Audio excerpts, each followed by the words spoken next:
Last video में हमने देखा था कि हम एक प्रैक्टिस सेट लिया था, उसमें हमने अप्रैल की मंथ की एंट्रियाँ पास की थी।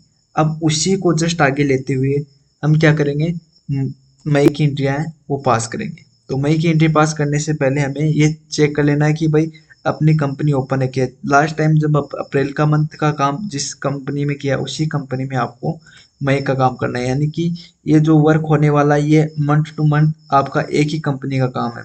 जैसे सैनी इंडस्ट्री है तो इसी का काम हमने अप्रैल में किया था, अब अप्रैल का काम वर्क हो गया, अब हम मई का वर्क हम करेंगे। तो मई का वर्क के लिए एग्जांपल्स ये हमारे पास ये अवेलेबल है, हम इनको पास करेंगे।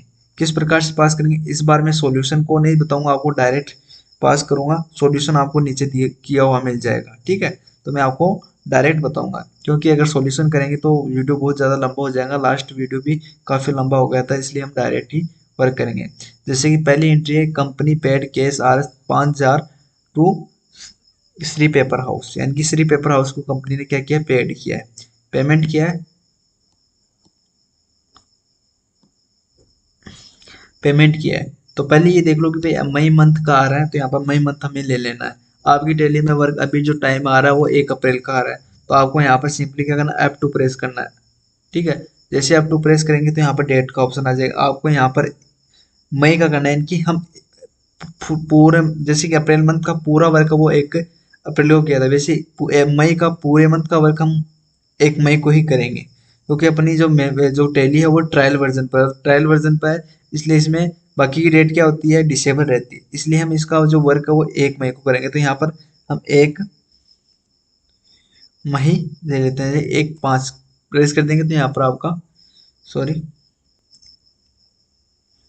यहाँ पर आपका 1 मई आ गया है, ठीक है। यहाँ पर आपका 1 मई है वो आ चुका है, ठीक है। अब आपको वर्क करना है, तो आपको सिंपली क्या करना है, वाउचर में जाना है।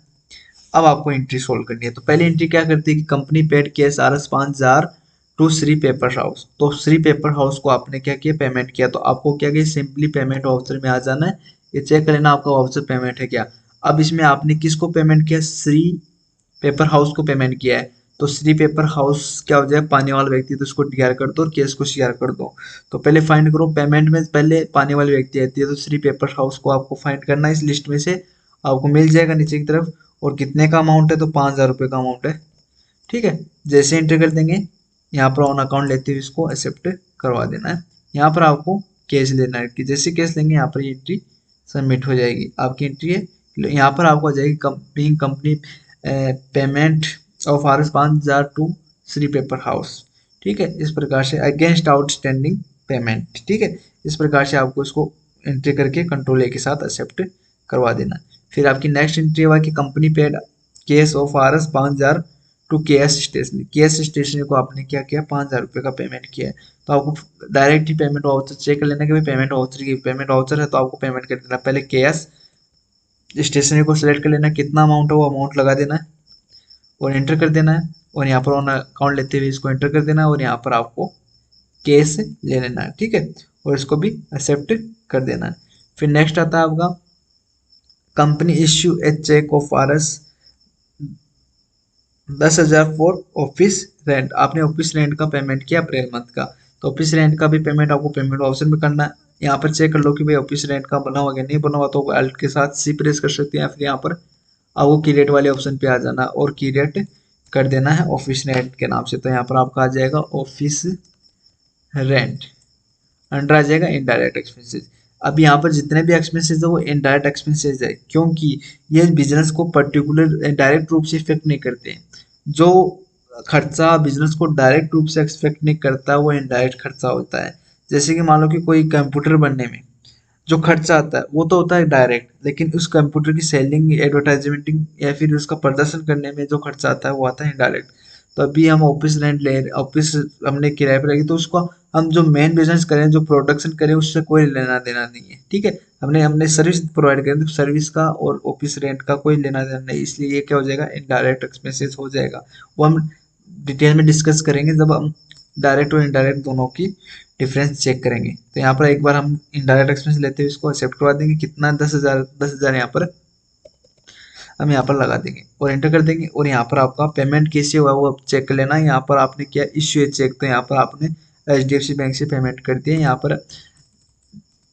पर आपको नरेशन लिख देना है, जिस जिस प्रकार से एंट्री दी गई है, being company paid office rent of hours 10,000 for April month, ठीक है। इस प्रकार से सिंपल नरेशन आपको लिख देना है, कोई दिक्कत वाली बात नहीं है।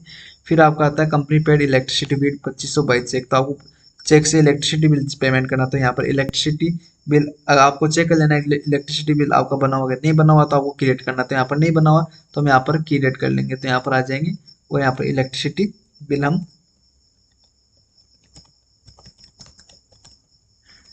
यहाँ पर ले लेंगे। इनडायरेक्ट एक्सपेंसेस कंट्रोल ए के साथ एक्सेप्ट कर लेंगे। कितने का है वो आप चेक कर लेना। यहाँ पर आपका आया है 2500 रुपये, तो 2500 रुपये यहाँ पर हम लगा देंगे, इंटर कर देंगे। पेमेंट किससे हुआ है, बाई बैंक हुआ, तो यहाँ पर हम इंटर कर देंगे, HDFC बैंक को ले लेंगे, ठीक है। और यहाँ पर आपको चेक कर लेना आपने क्या ई फंड ट्रांसफर किया है, फिर चेक किया था हमने ई फंड यानी कि ऑनलाइन पेमेंट किया है, तो यहाँ पर आपको IFSC कोड वगैरह वो लगा देना। और यहाँ से जिस सामने वाले बैंक में आपने ई फंड ट्रांसफर किया उसकी डिटेल आ जाएगी यहाँ पर, ठीक है। और यहाँ पर इसका नरेशन आ जाएगा और इसको, ठीक है। फिर नेक्स्ट आ जाएगा यहाँ पर company paid electricity bill of RS 25,000 हो गया। यहाँ पर cheque issue a cheque of RS 30,000 towards salary of April month. आपने अप्रैल मंथ की सैलरी पेमेंट किया, तो यहाँ पर आ जाएगा सैलरी का आपको ग्रुप बना लेना है। तो यहाँ पर सिंपली आपको पेमेंट ऑप्शन में रहते हुए सैलरी बना लेनी है, क्योंकि ये सब पेमेंट हुआ है, इन सभी चीज़ों का क्या हुआ, पेमेंट हुआ है। तो सैलरी आपकी क्या होगी, इनडायरेक्ट एक्सपेंसेस होगी, और कंट्रोल ए के साथ इसको एक्सेप्ट करवा लेंगे। कितने का पेमेंट हुआ सैलरी का, आपका 30,000 रुपये का पेमेंट हुआ, तो 30,000 का हम यहाँ पर मेंशन कर देंगे। तो यहाँ पर और यहाँ पर जो पेमेंट हुआ वो आपका हुआ है चेक से, यानी कि आपने चेक इशू किया, तो चेक यहाँ पर आ जाएगा आपका HDFC बैंक, ठीक है। और यहाँ पर नरेशन आ जाएगा, यहाँ पर चेक आ जाएगा, यहाँ पर नरेशन आ जाएगा, कंट्रोल एक साथ एक्सेप्ट करवा देंगे। फिर company paid RS 800 by bank towards mobile internet expenses. आपने इंटरनेट एक्सपेंसेस पेमेंट किया है अप्रैल मंथ का, तो यहाँ पर आ जाएगा टेलीफोन एक्सपेंसेस आप ले सकते हो, फिर मोबाइल इंटरनेट ले सकते हो। तो यहाँ पर हम मोबाइल यहाँ पर ले लेंगे एक्सपेंसेज एंड डाटा एक्सपेंसेज। यहाँ पर अमाउंट आ जाएगा 800 रुपये है, तो 800 रुपये यहाँ पर हम लगा देंगे। और यहाँ पर आपने जो पेमेंट है वो बैंक से किया, तो बैंक आ जाएगा, और इसको एक्सेप्ट करवा देंगे कंट्रोल एक साथ। फिर है company receive advance of RS 50,000 by cheque V digital zone. आपने वी डिजिटल जोन से 50,000 रुपये एडवांस रिसीव किए, तो आपको रिसीट वाउचर में चले जाना है। तो यहाँ पर आप 6 प्रेस करेंगे या फिर रिसीट वाउचर में आ जाना है। यहाँ पर आपको किस चीज़ की रिसीव हुआ है भाई, वी डिजिटल जोन से आपको क्या एडवांस रिसीव हुआ है अगेंस्ट इसकी जो हमें सर्विस प्रोवाइड करनी थी, इनको हमने 1,50,000 रुपये की सर्विस प्रोवाइड करनी थी, उसके रिगार्डिंग आपको 50,000 रुपये एडवांस में रिसीव। आपने सर्विस नहीं प्रोवाइड की अभी तक, लेकिन 50,000 रुपये आपको रिसीव हो चुकी है, तो आपको क्या कर लेना है, रिसीव ले लेना है। तो यहाँ पर आ जाएगा आपका CR आ जाएगा एडवांस, क्योंकि आने वाली वस्तु क्या है उसको DR कर दो, जाने वाली वस्तु जो हम प्रोवाइड कर रहे हैं, जो हमारे पास लाइबिलिटीज है या फिर दायित्व, तो उसको हम क्या करते हैं, CR करते हैं। अपने दायित्व है एडवांस कंसल्टेंसी, तो यहाँ पर वो आ जाएगा 50,000। और यहाँ पर आपको कैश पेमेंट प्राप्त हुआ, फिर बैंक से पेमेंट प्राप्त हुआ, वो चेक कर लेना। यहाँ पर आपका जो पेमेंट होगा आप बाई चेक प्राप्त हुआ, तो यहाँ पर आपका आ जाएगा HDFC बैंक, और एंटर कर देना है। और यहाँ पर नरेशन लिख देना है, सिंपली नरेशन आपको नॉर्मली लिख देना है। फिर यहाँ पर आता है कंपनी पेड कन्वेंस बिल, तो 600 रुपये का कन्वेंस बिल चुका है, तो यहाँ पर आपका जाएगा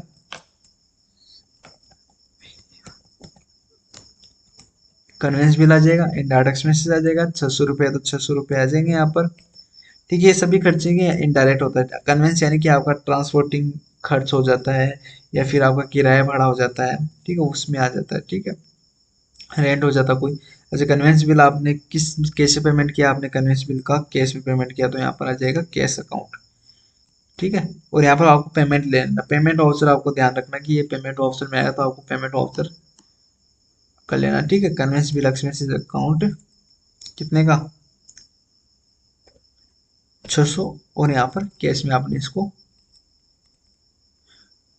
CR कर देना है यहाँ पर 600 रुपये, तो आपने 600 रुपये का पेमेंट है वो कर दिया है। फिर आता कंपनी पेड कन्वेंस बिल हो चुका है। फिर आता company provide consultancy service Modi international school of RS 45,000, तो आपने 45,000 रुपये का मोदी इंटरनेशनल स्कूल को भी है। अब इसमें ये जिक्र नहीं हुआ कि आपने कैश में पेमेंट किया है फिर उधार में ये सर्विस प्रोवाइड किया है, तो हम इसको ऑन क्रेडिट मान के चलते हैं, ऑन क्रेडिट, क्योंकि पार्टी का नाम आया है और कैश का जिक्र हुआ नहीं है, तो हम इसको ऑन क्रेडिट मानते चलते हैं। तो यहाँ पर आपको जनरल वाउचर में जाना है, तो जनरल वाउचर के लिए आपको आपकी ऑप्शन की मिल जाएगी, या फिर यहाँ से आप प्रोवाइड कर सकते हो। यहाँ पर आ जाएगा पाने वाला व्यक्ति, तो यहाँ पर ले लेंगे हम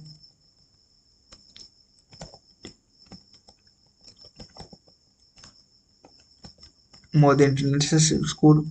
हम इसको उदाहरण में सर्विस प्रोवाइड करें तो ये आपका हो जाएगा देनदार, यानी कि सैंड्री डेबिटर्स। यहाँ पर इसको कंट्रोल ए के साथ एक्सेप्ट करवा लेना है। कितने का दे रहे हैं? 45,000, ठीक है, ऑन अकाउंट। और यहाँ पर आ जाएगा आपका कंसल्टेंसी सर्विस। आपकी सर्विस क्या हो जाएगी? सीआर हो जाएगी।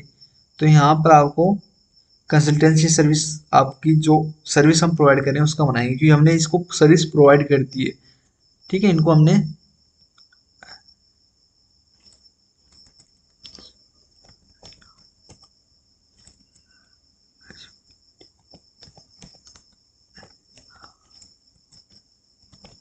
कंसल्टेंसी सर्विस अंडर आ जाएगा डायरेक्ट इनकम, यानी कि हम डायरेक्टली जो बिजनेस किस चीज़ का है, हम सर्विस प्रोवाइड करने का है ना, टेक्निकल सर्विस प्रोवाइड करते हैं, तो वो उसका बिजनेस है, वही काम करते हैं, तो वो क्या होगी? डायरेक्ट इनकम हो जाएगी आपकी, ठीक है। तो डायरेक्ट इनकम में ले लेंगे और इसको कंट्रोल ए के साथ एक्सेप्ट करवा देंगे, ठीक है। अभी हमने फर्स्ट टाइम किसी को कंप्लीट सर्विस प्रोवाइड की, इसलिए हमारे पास ये लेजर अवेलेबल नहीं था। हमने फर्स्ट टाइम किसी को कंप्लीट सर्विस प्रोवाइड कर दिए और उसका बिल हमने बना दिया, तो यहाँ पर कंट्रोल ए के साथ इसको एक्सेप्ट करवा देना है, ठीक है। फिर company provide consultancy service Amit international industry of forest 50,000 and receive case, यानी कि आपने सर्विस प्रोवाइड कर दी है अमित इंटरनेशनल को और 50,000 रिसीव भी कर लिए। तो यहाँ पर इस नाम का कोई अस्तित्व नहीं, आप इसको नरेशन में शो कर सकते हो भाई, नरेशन में शो कर सकते हो, और बाकी का आपका एंट्री हो जाएगा, वो क्या हो जाएगा? Cash account debit to consultancy service, यानी कि ये सीआर हो जाएगा, एडीआर हो जाएगा। तो यहाँ पर आपको क्या करना है? रिसीट वाउचर में आना है और एंट्री पास कर देनी है। तो यहाँ पर आपका हो जाएगा कंसल्टेंसी सर्विस का आपको पेमेंट रिसीव है 50,000, और यहाँ पर आपको कैश रिसीव हुआ, तो कैश यहाँ पर ले लेना आपको, और यहाँ पर नरेशन में वो चीज़ें फीड कर देना है, किसके पास से कितना रुपए आपको रिसीव हुआ है एज ए सर्विस, क्योंकि एंट्री से पता नहीं चलेगा भाई किसको सर्विस दी थी और किस प्रकार से अमाउंट रिसीव हुआ है, तो इसलिए आपको नरेशन लिखना होता है, ठीक है। फिर आता company provide consultancy service to V digital zone, यानी कि आपने वी डिजिटल जोन को सर्विस प्रोवाइड की है 1,50,000 की, and receive balance amount of आ रहा है 50,000, और हमने बैलेंस अमाउंट जो बकाया अमाउंट हो 50,000 रुपये भी रिसीव कर लिया इन कैश, यानी कि हमने कैश में after complete service and adjust amount 1,00,000, यानी कि हमने सर्विस कंप्लीट करने के बाद में हमने 50,000 रिसीव कर लिया, और जो एडवांस है हमने 1,00,000 रुपये इनसे प्राप्त किए, वो भी एडजस्ट करने हैं, यानी कि इसकी एंट्री हम कंबाइंड बनाएंगे। तो सबसे पहले केस अकाउंट डी आर, यानी कि आपके पास जो आ रहा है वो हम लिख लेंगे, तो केस आर, तो केस अकाउंट डी आर कितना आ रहा है? 50,000, तो ये 50,000 से ये हो जाएगा, ठीक है। फिर आता है आपने सर्विस दी है टू कंसल्टेंसी सर्विस, ठीक है, कंसल्टेंसी सर्विस आपने दी है कितने की? 1,50,000 रुपये की। अब आपको पता होना चाहिए अकाउंट्स में डी आर पक्ष और सी आर पक्ष दोनों क्या होते हैं? बराबर होते हैं, तो इसको बराबर करना होगा, तो इसका जो अमाउंट है वो एडजस्ट करके दिखाना होगा। एडवांस जो आपकी कंसल्टेंसी है उसका 1,00,000 रुपये यहाँ पर दिखा देंगे, तो आपका D R C R equal हो जाएगा, इस प्रकार से एंट्री हो जाएगी। तो पहले केस और एडवांस को आपको डी आर करना है, तो यहाँ पर आपको रिसिप्ट वाउचर में आना है, सॉरी हाँ रिसिप्ट वाउचर में आना है। यहाँ पर सीआर पूछा तो सीआर में आ जाएगा कंसल्टेंसी सर्विस 1,50,000, 1, 2, 3, 1,50,000। आपको यहाँ पर कैश ले लेना, कैश कितना रिसीव हो रहा है आपको? 50,000, और बाकी का अमाउंट आपको ले लेना एडवांस, एडवांस आपको ले लेना। जैसे एडवांस लेंगे यहाँ पर एडवांस 0 0 हो जाएगा, यानी कि आपकी लाइबिलिटी 0 हो जाएगी। पहले लाइबिलिटी थी 50,000 की आपके फर्स्ट मंथ में थी, फिर 50,000 की सेकंड मंथ में भी बढ़ गई थी, जो हमने सर्विस प्रोवाइड करने के बाद में इसको 0 कर लिया, नील कर लिया, ठीक है।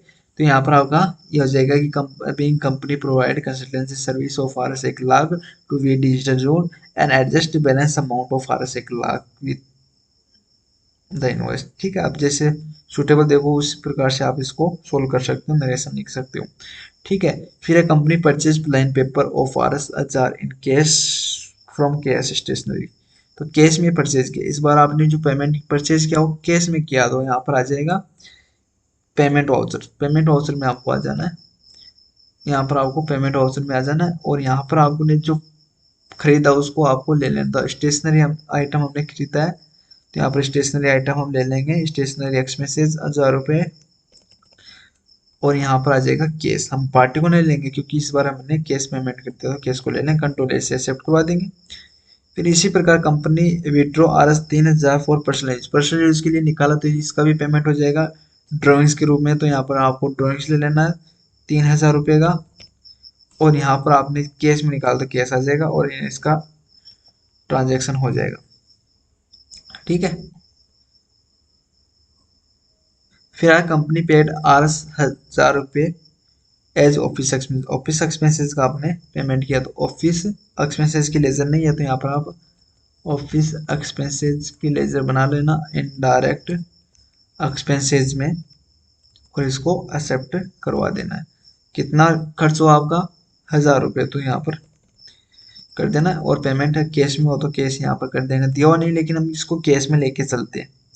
ठीक है, तो यहाँ पर ये जो पेमेंट है ये भी कैश में है, और ये भी केस में है, तो ये आपको ध्यान रखना। नीचे आपको सॉल्यूशन मिल जाएगा, वो देख लेना। इस प्रकार से हम अपने मई मंथ की जो ट्रांजेक्शन है वो कंप्लीट कर लेंगे, और इसका जो बैलेंस है वो हम चेक कर लेंगे। तो यहाँ पर आपको इस प्रकार से आपको बैक आ जाना है, यहाँ पर डे बुक आपको मिल जाती है। डे बुक में आपको पूरा जो सारांश मिल जाएंगे कि आपने आज की डेट में कितना वर्क किया, तो यहाँ पर आपकी सभी एंट्रियाँ यहाँ पर मिल जाएगी। यहाँ से आप Alt के साथ F1 प्रेस करते हो तो आपको ये चीज़ें डिटेल वाइज हो जाएगी। ठीक है, डिटेल वाइज आपको शो हो जाएगी। फिर से F1 प्रेस करोगे तो आपको ये शॉर्ट फॉर्म में मिल जाएगी। यहाँ पर आपकी बैलेंस शीट होती है। ठीक है, और यहाँ पर आपका आता है प्रॉफिट एंड लॉस। तो ये अभी तक जो काम किया उसमें आपको ये बता रहा है कि आपको प्रॉफिट हुआ है कि लॉस हुआ है। तो अभी तक जो काम किया उसमें आपने ये प्रॉफिट ही कमाया है, कि नेट प्रॉफिट ही है, कि अभी तक जो काम करे उसमें आपका प्रॉफिट ही हुआ है। ठीक है, स्टॉक समरी आपके पास ये आगे की चीज आएंगी। यहाँ पर आप ट्रायल बैलेंस चेक कर लेना, ट्रायल बैलेंस जरूर मिलाया करो, जैसे काम हो जाता है वो मिला देना। ये आपका ट्रायल बैलेंस है जो डे बाय डे यानी कि डे रोजाना के वर्क में ये चेंज होता रहता है। ट्रायल बैलेंस हमेशा चेंजेबल होता है, कि आज कुछ है कल कुछ हो रहेगा परसों कुछ हो रहेगा। ठीक है, तो ये क्या है कि डे बाय डे एंट्री के अकॉर्डिंग ये क्या होता है, उतार चढ़ाव आता रहता है। ठीक है, बैलेंस शीट है ये अभी जो बन रहेगी ये परमानेंट नहीं, ये भी चेंजेबल होगी, कि फिक्स तो तब होगी जब आपका ये बिजनेस क्लोज हो जाएगा, यानी कि एक्स ईयर है वो क्लोज हो जाएगा, बिजनेस क्लोज नहीं ईयर क्लोज हो जाएगा, तब ये बैलेंस शीट फिक्स रहेगी, तब तक ये वेरिएबल रहेगी। तो आज के लिए इतना ही। हमने मई की एंट्री की, इसी प्रकार आपके फिर मैं आपको जून जुलाई की एंट्री प्रोवाइड करूंगा। जो चीज़ें बताने वाली होगी वो बताऊंगा, और बाकी आपको सेल्फ ही सोल्व करना है। तो आज के लिए इतना ही, धन्यवाद।